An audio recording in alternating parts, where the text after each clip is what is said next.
Benjamin Panzuna la jongo ya reporter ya Lingala Facile bakitaki na quartier Kalunga o ezwami na commune ya Selembao pe ba constataki ndenge bana ya kote wana bazali kolekisa ba vacances na bango. Bolanda reportage oyo.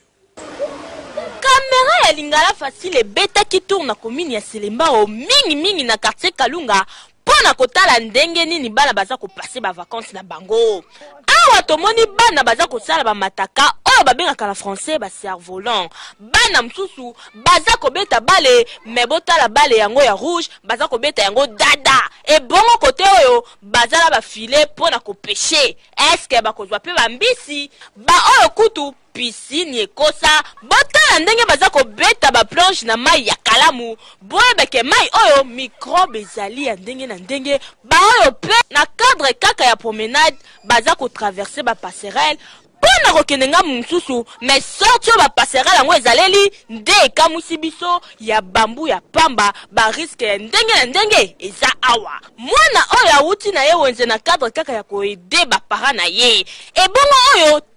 ebele ebilamba ye nango pona kosukola tellement courant ezalaka te mwana oyo bien radio na ye na litoi aza koyoka miziki na sentiment nyonso ba oyo pe baza koteka na kwa oyo kutu aza kobeta drum papi kakol akosa kote kuna pe bawana bafandi bien masolo me masolo nini baza kobeta bango moko awa bayebi kuna pe ba misusu basali bien boulangerie ya bakoni e bongo botala mapa Tomi tuni eske ba mama ya mapa pe bakoya kosoma mapa awa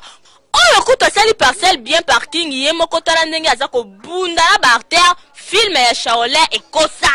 ya basi pe kote na bango bino moko boyebi masolo ya bitani ndenge ezalaka na impact aza ko betela baninga na ye lisolo avec un parti na idéologie e bongo ba oyo bango moko ba misaleli ba wenze awa biloko ya kolia ya ndenge na ndenge tomituni eske ba client bakoya kosomba bana ya Kongo mayele leka ba oyo bango moko basali libulu ya mai ba encadrer yango bien tala ndenge bazotoka mai pe babimisi